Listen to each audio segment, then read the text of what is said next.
You got a problem, you don't know what to do, your dreams are strange, and you're seeing things too. The world is full of mystery, life's more than you can see. You can ask Pomegranate, you can ask Pomegranate.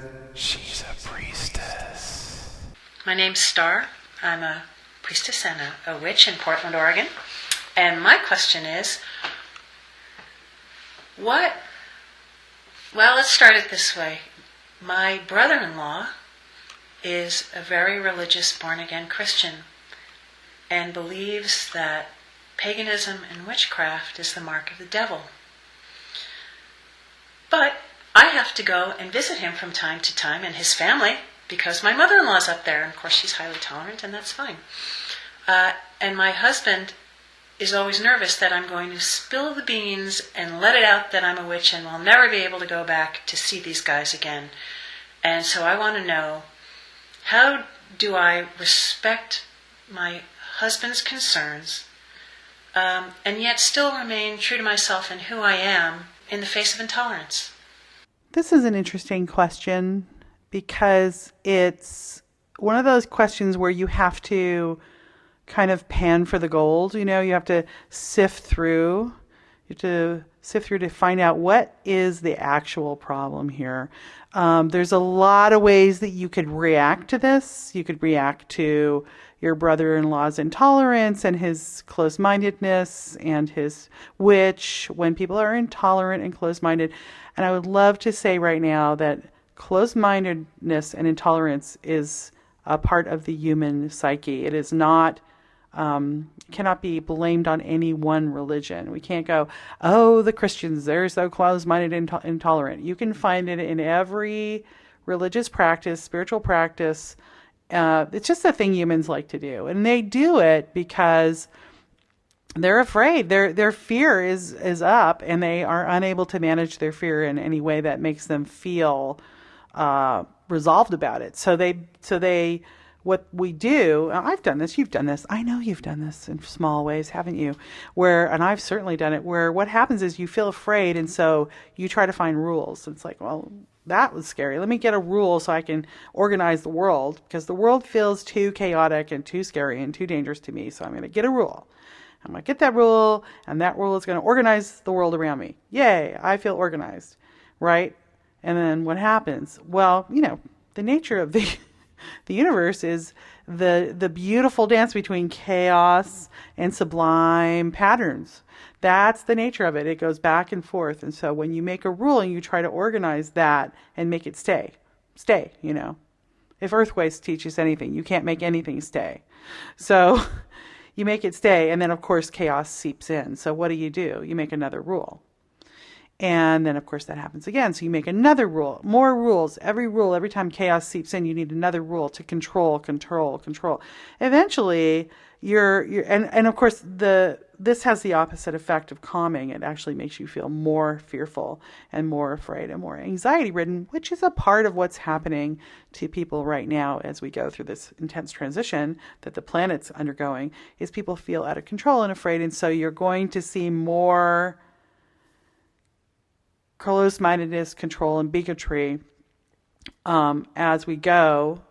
And that's what's happening with your brother-in-law, is that he's afraid, and he's made a whole bunch of rules, and he's made himself into a little world that is working for him until the next chaotic storm comes through, and then he has to make more rules. Eventually that breaks down, and this life or next, he'll go, oh, I just have to surrender. Surrender is the answer to that, by the way. If you find yourself in the middle of that, kind of fundamentalist thinking, surrender, to something larger than yourself. I like to surrender to things that I can see and feel. So I surrendered myself to the planet because I can see and feel that. And I go, oh, you're bigger than me.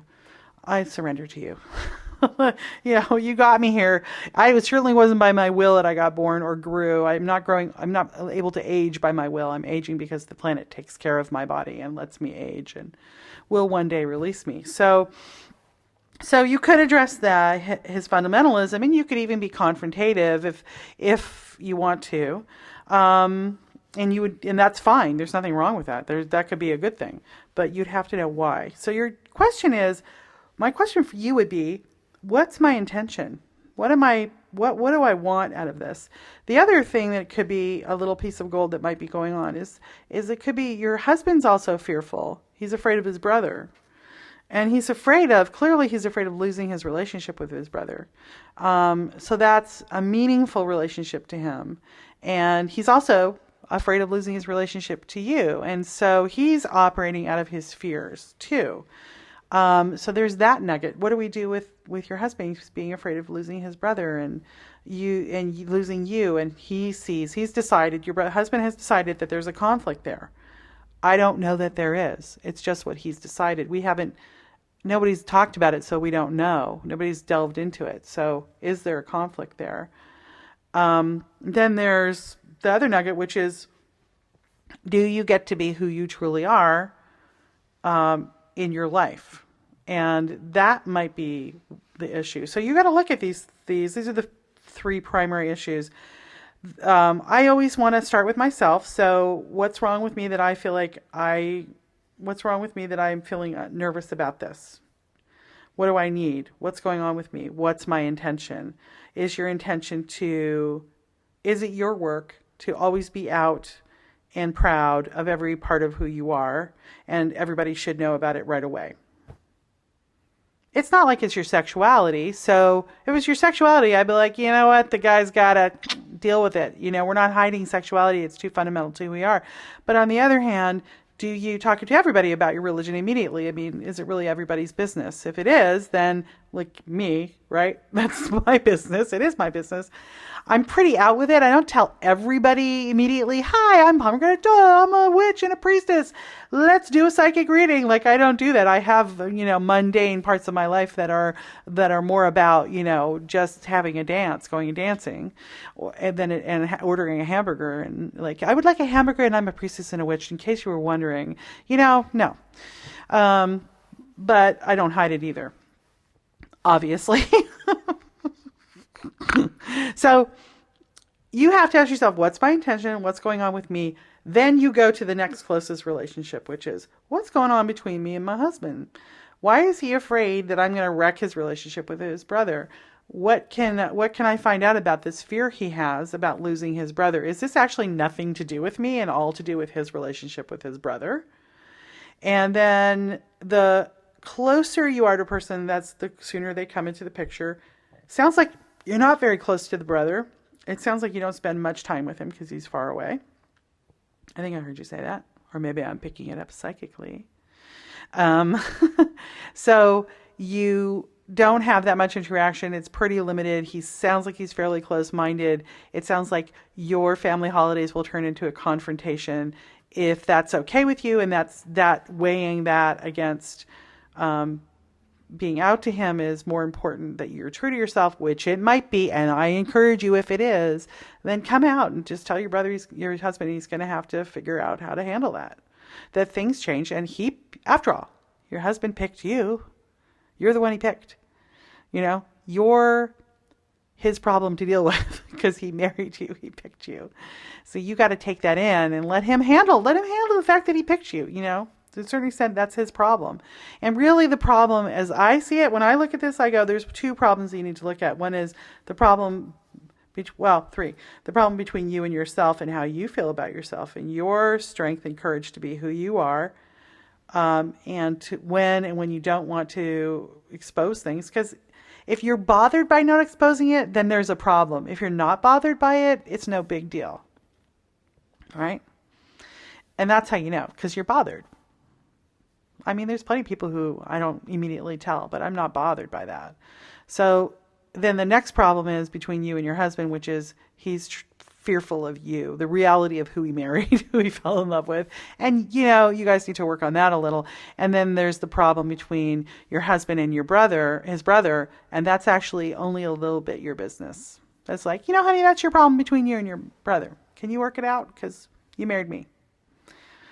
So separate those things out. Figure out which ones are yours. The relationship between you and you. The relationship between you and your husband. You're actually not in charge of his relationship with his brother. And then take the minimal action.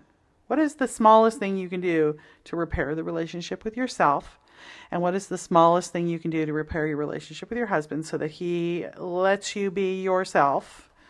And then probably there's almost nothing you need to do about that other one because it's really kind of not your business. So what's my business? What isn't? And what's the minimal thing I need to do?